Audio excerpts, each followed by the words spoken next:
তো জয় সিয়ারাম গাইস, আজকে হলো ষষ্ঠী, আর ষষ্ঠীর দিন আউটফিট হচ্ছে এইটা। তো তারপর বিশরপাড়া স্টেশনে এসে আমি তো হতবাক, কারণ বাপের জন্য এত লোক বিশরপাড়ায় আমি অন্তত দেখিনি।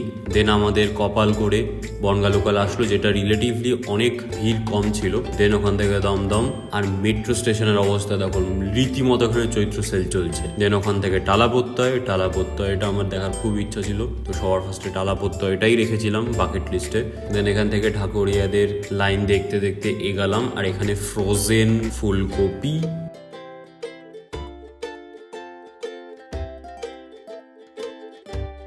দেন এখানে একটা বড় চালের গোলা ঢুকতেই, আর এখানে একজন দেখলাম চাল চুরি করতে সবার সামনে দিয়ে নির্দ্বিধায় ভিতরে ঢুকে গেল। কত চাল চুরি করবে কে জানে। আর এদিকে যে সমস্ত মানুষের মস্তিষ্কে বুদ্ধি নেই, তারা মস্তিষ্ক দেবতার কাছে পৌঁছে যায়।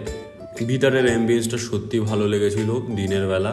রাতের বেলা কতটা ভালো জানি না, কারণ রাতের বেলা আমরা যাইনি, আমরা দুপুর 2-3টে নাগাদ গেছিলাম।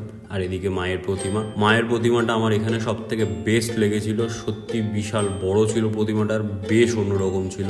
আর এদিকে মেবি এরা কোনো প্রাইজও পেয়েছিল। তো অনেক কষ্টে কোনো রকম ভিড় ঠেলে সাকসেসফুলি বন্ধুদেরকে হারিয়ে ফেলে বেরিয়ে পড়লাম। আর এদিকে অন্য আর একটা লাইনে দাঁড়িয়েও পড়লাম।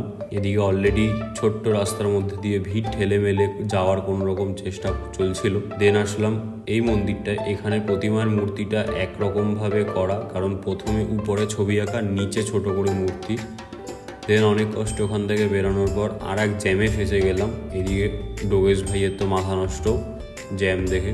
আর তারপর আসলাম এইখানে। এই মূর্তিটা দেখা কেউ মিস করো না, জাস্ট অসাধারণ। সামনে এন্ট্রি গেটটা তোমার জাস্ট ইনফিনিটি অরা, ইনফিনিটি মিররের মতো লাগছিল। দেন ভিতরে ঢুকলাম, ভিতরটা একটু ডার্ক টাইপের থিম ছিল, এসিও ছিল। আর এই মূর্তিটার কোনো কথা হবে না, এই মূর্তিটা আমার জাস্ট সেরা লেগেছে। চেষ্টা করো এটা বিকালের দিকেই যাওয়ার, কারণ এখানে লাইটিংটাই মেন। আর এদিকে চৈত্র সেলের কিছু জামা কাপড় এখানে ফাঁকা করা হয়েছে। দেন ভিতরটা ঢুকলাম, সবাই ফটোমটোই তুলছিল, ফটো তোলার মতোই জায়গাটা।